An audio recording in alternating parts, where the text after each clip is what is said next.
Hello friend, welcome to share market live. मैं हूं सागर और आज के वीडियो में मैं आपसे बात करने वाला हूं अगले हफ्ते भारतीय शेयर बाजार के लिए कौन से इंपॉर्टेंट संकेत है, क्योंकि सितंबर का महीना शुरुआत होने वाली है और अगस्त के महीने की अंत होने वाली है और बहुत से इंपॉर्टेंट डेटा जो है आपको इस हफ्ते देखने को मिलेंगे। तो बहुत सारी हलचल जो है इस हफ्ते बाजार में रहेगी और जिस तरीके से निफ्टी और बैंक निफ्टी के लेवल्स आपको देखने को मिल रहा है तो एक बहुत बड़ा मूवमेंट होने की संभावना है। तो दोस्तों, कौन कौन से वो सारे संकेत जिस पे नजर होनी चाहिए, कौन कौन से ऐसे स्टॉक्स होंगे जो कि हलचल में देखने को मिलेंगे। तो सबसे पहले अगर हम बात करें तो 1 सितंबर के दिन आपके सामने ऑटो सेल्स के नंबर आते हुए दिखाई देंगे। जिस तरीके से अब लॉकडाउन धीरे धीरे करके खुलता हुआ दिखाई दे रहा है तो ऑटोमोबाइल स्टॉक और ऑटो एंसिलरी स्टॉक जो है वो फोकस में होते हुए दिखाई देंगे। यहाँ पे 1 सितंबर से ऑटो सेल्स के जो नंबर है वो आपके सामने आते हुए दिखाई देंगे। तो सारी के सारे कंपनियों की किस तरीके की जो सेल्स रही है आपकी अगस्त के महीने में वो पता चलते हुए दिखाई देगी। साथ ही साथ ट्रैक्टर की सेल्स में अच्छी अनुमान दिखाई जा रही है, क्योंकि जिस तरीके से मानसून अच्छा होता हुआ दिखाई दिया, रूरल ग्रोथ होती हुई दिखाई दे रही है, तो आपको ट्रैक्टर सेल्स के नंबर अच्छे देखने मिल सकते हैं। साथ ही साथ टू व्हीलर बिक्री में भी आपको एक अच्छे खासे उछाल देखने की संभावना है, साल दर साल बेसिस पे आपको देखने को मिल सकता है। और जिस तरीके से अभी जीएसटी काउंसिल की मीटिंग होने की बात चल रही है जिसमें जीएसटी कम हो सकता है टू व्हीलर्स पे, तो उसका भी इम्पैक्ट आपको फिर आगे चल के देखने को मिल सकता है। साथ ही साथ जो कमर्शियल व्हीकल है उनके देखने होंगे नंबर की किस तरीके के आते हुए दिखाई दे रहे हैं, क्योंकि लगातार जो डिमांड है वो बढ़ती जा रही है। जिस तरीके से फर्स्ट क्वार्टर में लॉकडाउन था तो वहां पे सेल्स लगभग ना के बराबर थी, लेकिन अब जैसे जैसे धीरे धीरे इकोनॉमी रिवाइव होती हुई दिखाई दे रही है तो आपको इसमें भी अच्छी खासी नंबर बढ़ते हुए दिखाई दे सकते हैं। तो जितने भी ऑटो स्टॉक्स होंगे वो आपके अगले हफ्ते पूरी तरीके से आपके नज़र में होने चाहिए। उसके बाद अगर हम बात करें दूसरे नंबर पे तो क्वार्टर वन के जीडीपी नंबर जो है वो आपके 31 अगस्त को रिलीज होते हुए दिखाई देंगे FY21 के। और दोस्तों, यहाँ पे सबसे इम्पोर्टेंट नंबर है कि ये बार की जो क्वार्टर वन की जीडीपी है वो कॉन्ट्रैक्ट हो सकती है और कॉन्ट्रैक्ट भी ऐसे वैसे नहीं होगी, डबल डिजिट कॉन्ट्रैक्शन देखने को मिल सकता है। जिस तरीके से कोरोना वायरस का इम्पैक्ट जो था क्वार्टर वन अप्रैल मई और जून ये 3 महीनों का क्वार्टर वन होगा जिसके नंबर बहुत ही ज्यादा वर्स्ट होते हुए दिखाई दे सकते हैं, जिसका अनुमान लगभग मार्केट लगा के चलता हुआ दिखाई दे रहा है। अगर बात करें Kotak Mahindra life insurance company के हिसाब से तो जीडीपी के जो आने का अनुमान है वो -18% ईयर ऑन ईयर बेसिस पे देखने को मिलेगा, यानी कि आपकी जो इकोनॉमी है वो 18% की दर से कॉन्ट्रैक्ट होती हुई दिखाई देगी। वहीं अगर बात करें दिग्गज बार्कलेस की तो उन्होंने ये माना है कि 25.5% ईयर ऑन ईयर बेसिस पे इकोनॉमी जो है वो कॉन्ट्रैक्ट होते हुए दिखाई सकती है, यानी डी ग्रोथ देखने को आपको मिलेगी। तो डेफिनेटली मार्केट भी ये मान के चल रहा है कि 18 से 25% के बीच की गिरावट आपको क्वार्टर वन के जीडीपी में देखने को मिल सकती है। जिस तरीके से अप्रैल में तो पूरा का पूरा लगभग लॉकडाउन था, मई से और जून में थोड़ी बहुत इकोनॉमिक एक्टिविटी बढ़ती हुई दिखाई दी थी, तो उसका किस तरीके का असर होगा। और लेकिन मार्केट जो होता है फॉरवर्ड रनिंग होता है, फॉरवर्ड लुकिंग होता है, तो आपको सब पता है। तो मार्केट भी ये जान रहा है कि जो बॉटम बनना है वो इस क्वार्टर में बन जाएगा और उसके बाद जो भी नंबर होगा वो पॉजिटिव होगा, यानी कि अगर इस बार इकोनॉमिक कॉन्ट्रैक्ट हो भी जाती है क्वार्टर वन पे तो क्वार्टर टू पे आपकी इकोनॉमी में ग्रोथ आनी चालू होगी, क्योंकि अब आपको पता है कि जुलाई अगस्त सितंबर के महीने में बिजनेस धीरे धीरे खुल रहे हैं, लॉकडाउन धीरे धीरे खुल रहा है, इकोनॉमिक एक्टिविटीज बढ़ती हुई दिखाई दे रही है। तो बहुत सी सारी चीजें जो है मार्केट आगे के लिए मान के चल रहा है। तो ये भी चीज आपको ध्यान में रखनी होगी किस तरीके क्वार्टर वन जीडीपी डेटा आते हैं। अगर 18% से कम आते हैं, यानी कि 15% 14% की कॉन्ट्रैक्ट होती है, तो इसको भी मार्केट दोस्तों बहुत ज्यादा पॉजिटिव लेगा, यानी कि जितना गिरावट का अनुमान था अगर गिरावट उससे कम होती है तो उसको भी मार्केट जो है पॉजिटिव लेता हुआ दिखाई देगा। तो आप समझ सकते हैं कि आप उम्मीद कीजिए कि कितने इकोनॉमी के डेटा इस बार जीडीपी के नंबर जो है आते हुए दिखाई दे सकते हैं। तीसरे नंबर पे बात करें तो 300 से ज्यादा कंपनियां इस बार अपनी क्वार्टर वन की अर्निंग जो है पोस्ट करती हुई दिखाई देंगी। इसमें ज्यादातर कुछ लार्ज कैप होंगी और मैक्सिमम मिड कैप और स्मॉल कैप कंपनियां होंगी। अपने लास्ट फेज में लगभग लगभग क्वार्टर वन अर्निंग जो है आती हुई दिखाई दे रही है। तो इसमें जो की आउट होंगे रिजल्ट, जिसमें से ONGC, coal India, Nalco, 8K mile software, Arvind, Bharat dynamic, GMDC, JK cement और एनएचपीसी, और ऐसी बहुत सारी कंपनियां हैं जिसके ऊपर आपको नजर रखनी है, जिसके नतीजे जो है आपको अगले हफ्ते रिलीज होते हुए दिखाई देंगे।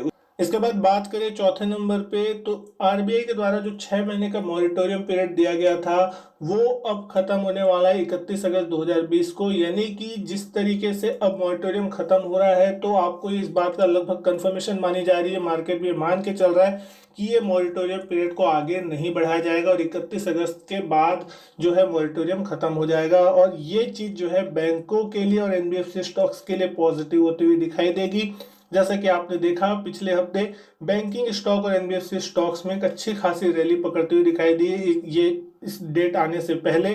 और बैंक निफ्टी ऑलरेडी ही ब्रेकआउट के आसपास आता हुआ दिखाई दे रहा है। और स्टॉक स्पेसिफिक जो मूव है वो फिर आपको अगले हफ्ते होते हुए दिखाई दे सकते हैं। बैंकिंग स्टॉक्स में जिस तरीके का पॉजिटिव मूव है तो वो वहां से आपको कंटिन्यू होता हुआ दिखाई सकता है। और भी बहुत से एनबीएफसी बैंकिंग और जो छोटे मोटे हाउसिंग फाइनेंस और रिलेटेड स्टॉक्स है वहां पे आपको एक अच्छे खासे मूव देखने को मिल सकते हैं। लेकिन अगर आरबीआई का मॉरिटोरियम फिर आगे एक्सटेंड होता है तो फिर वो बैंकिंग और फाइनेंशियल स्टॉक्स के लिए नेगेटिव होता हुआ दिखाई देगा। लेकिन जिसकी उम्मीद अभी फिलहाल कम दिखी जा रही है, तो आपको देखना होगा कि आगे इसके ऊपर क्या फैसला आता है, एक्सटेंड होता है या नहीं होता, ये भी चीज इंपॉर्टेंट होगी। पांचवें नंबर पे अगर हम बात करें तो निफ्टी, बैंक निफ्टी की जो होगी वीकली एक्सपायरी होती हुई दिखाई देगी 3 सितंबर को। तो निफ्टी के डेटा जो बनते हुए दिखाई दे रहा है वहां पे आपको 12,000 का जो लेवल होगा वहां पे आपको हाईएस्ट कॉल पे ओपन इंटरेस्ट देखने को मिलेगा। वही 11,500 के पुट पे हाईएस्ट ओपन इंटरेस्ट बना हुआ है 3 सितंबर के लिए। तो 11,500 से 11,800 की जो रेंज है वो अगले हफ्ते आपके लिए होती हुई दिखाई दे सकती है मार्केट में। और इस रेंज में निफ्टी हो सकता है आपको कारोबार करता हुआ दिखाई दे। 11,500 11,600 स्ट्राइक प्राइस पे एक अच्छी खासी जो पुट राइटिंग है वो देखने को मिलती है। तो कहीं ना कहीं एक अच्छा खासा स्ट्रॉन्ग बेस भी जो 11,500 11,600 के आसपास बनता हुआ दिखाई देगा। हाईएस्ट ओपन इंटरेस्ट 11,500 के पुट पे बना हुआ है और इमीडिएट जो सपोर्ट है वो आपको 11,400 के आसपास देखने को मिल सकता है कि 11,400 के स्ट्राइक प्राइस पे भी एक अच्छा खासा ओपन इंटरेस्ट बना हुआ है। वहीं फ्रेश कॉल राइटिंग अगर हम बात करें तो 12,000 के कॉल पे बनी है जहां हाईएस्ट ओपन इंटरेस्ट है। वहीं 11,800 पे भी अच्छी खासी कॉल राइटिंग होती हुई दिखाई दे रही है जो कि एक रेजिस्टेंस का काम करता हुआ दिखाई देगा। 11,600 11,700 के कॉल पे भी थोड़ी थोड़ी कॉल राइटिंग होती हुई दिख रही है। अगर निफ्टी 11,700 का लेवल निकाल देता है तो और आपको अच्छी खासी शॉर्ट कवरिंग मूव देखने को मिल सकती है जो कि निफ्टी को फिर 11,800 की तरफ अगले हफ्ते लेके जा सकती है। लेकिन जिस तरीके से वॉलेटिलिटी जो है निफ्टी की वो लगातार गिरती जा रही है और वॉलेटिलिटी इंडेक्स इंडिया विक्स का जो लेवल है बिलो 19 पहुंच चुके हैं, 18-19 के बीच कहीं कामकाज करता हुआ दिखाई दे रहा है। तो जिस तरीके से वॉलेटिलिटी इंडेक्स नीचे गिरता हुआ दिखाई दे रहा है ये पॉजिटिव साइन है कि आगे चल के वोलेटिलिटी कम होगी तो मार्केट में पॉजिटिव डायरेक्शन होने की संभावना ज्यादा बनती हुई दिखाई देती है। लेकिन आपको टेंशन सिर्फ तब होगा जब ये वापस जो इंडेक्स है इंडिया विक्स का वो 25 से 30 की रेंज में जाता हुआ दिखाई देगा, यानी कि फिर उसके बाद आपको वोलेटिलिटी बढ़ती हुई दिखाई दे सकती है। तो आपको ध्यान देना होगा कि जब तक मार्केट में वोलेटिलिटी कम है, सब कुछ सही चल रहा है, तो आप एक धीरे धीरे करके पॉजिटिव मोमेंटम की उम्मीद कर सकते हैं। तो अगले हफ्ते भी मार्केट की जो रेंज है कहीं ना कहीं 11,500 से 11,800 के बीच ही देखने को मिल सकती है। लेकिन छठवें नंबर पे बात करें एफआईएस डेटा की, एफआईआईस ने फुल बाइंग बटन दबा दिया है मार्केट में। पिछले हफ्ते अगर आप देखेंगे तो पिछले हफ्ते के जो डेटा बहुत ही ज्यादा इंकरेजिंग और पॉजिटिव नंबर देखने को मिलेंगे। पांचों दिन तगड़ी खरीदारी करने मिली और लास्ट के 4 दिन की अगर हम बात करें तो 1,000-1,500 करोड़ के एवरेज से खरीदारी होती हुई दिख रही है। 25 अगस्त को 1,400 करोड़, 26 अगस्त को 1,600 करोड़, 1,164 करोड़ की 27 अगस्त को और 28 अगस्त के दिन 1,000 करोड़ की सेलिंग। और इस महीने के अगर नेट टिल डेटा देखें तो 19,145 करोड़ की बाइंग जो एफआईएस ने मार्केट में की है। लेकिन डीआईएस जो है वो फुल प्रॉफिट बुकिंग के मोड में आते हुए दिखाई दिए पिछले हफ्ते में। लगभग लगभग एक तगड़ा माल उन्होंने 500 करोड़, 800 करोड़, 1,200 करोड़, 172 करोड़, 335 करोड़ का पूरे पिछले हफ्ते प्रॉफिट बुकिंग की है। और वो कैश जमा करना चाह रहे हैं कि अगर कोई गिरावट कभी आती है तो फिर बाजार को निचले लेवल पे सपोर्ट डीआईएस की तरफ से आता हुआ दिखाई देगा। 11,727 करोड़ के नेट सेलर वो इस महीने में डीआईएस की तरफ से देखने को मिले। वहीं 19,000 करोड़ की जो बाइंग है एफआईएस की तरफ से देखने को मिली है मार्केट में। तो एक एफआईएस की तरफ से अच्छा खासा मोमेंटम आता हुआ दिख रहा है। एफएनडो में भी डेटा जो है पॉजिटिव बनते हुए दिखाई दे रहा है। तो आगे चल के बाजार को एफआईएस की तरफ से सपोर्ट मिलेगा और अगर ऐसी बाइंग होती है तो फिर आपको एक अच्छा खासा एक्सटेंशन देखने मिल सकता है। और खासकर एफआईएस के जो स्टॉक्स फेवरेट है, एफआईएस फेवरेट स्टॉक्स है, वहां पे आप नजर रखिए क्योंकि फिर वहां पे एक अच्छा खासा मूव जो है एफआईएस की तरफ से आपको आता हुआ दिखाई देगा जो स्टॉक्स अभी नहीं चले हैं।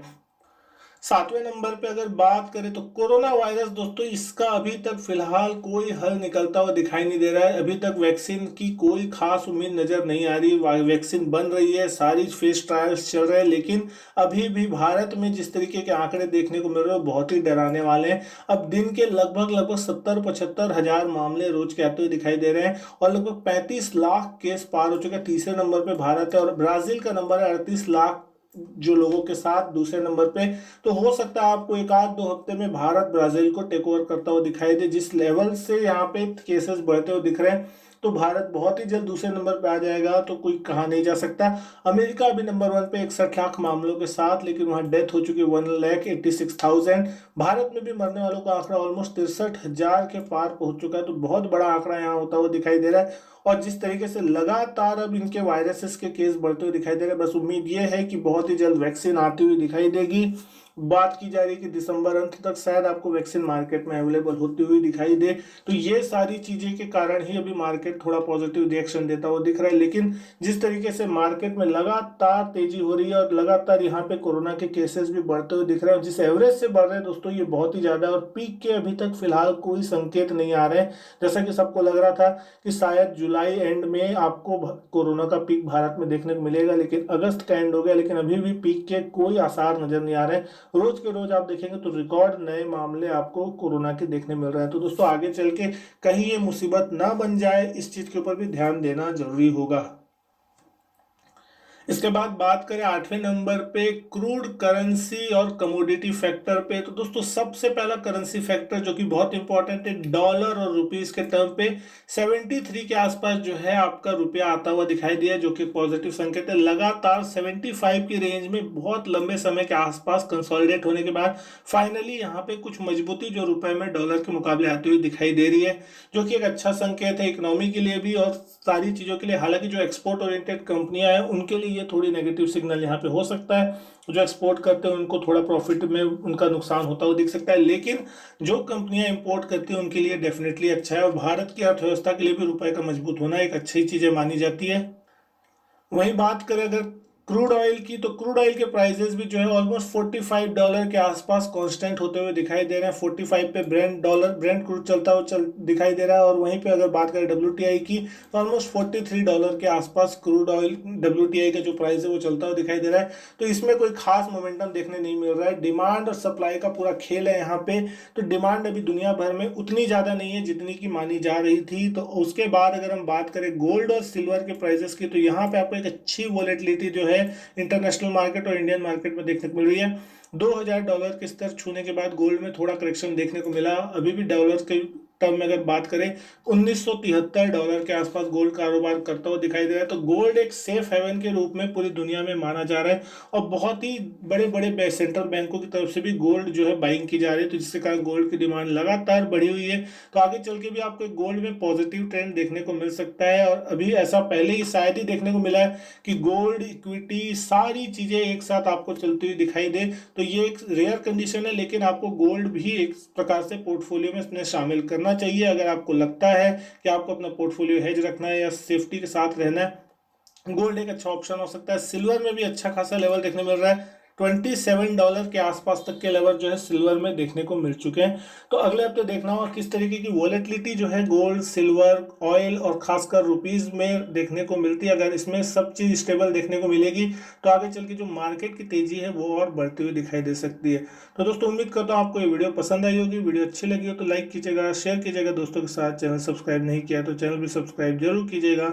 इसी तरीके की और भी वीडियो मैं आपके लिए लाता रहूंगा। मैं आपसे मिलता हूँ अपने नेक्स्ट वीडियो में, तब तक के लिए good bye and thank you.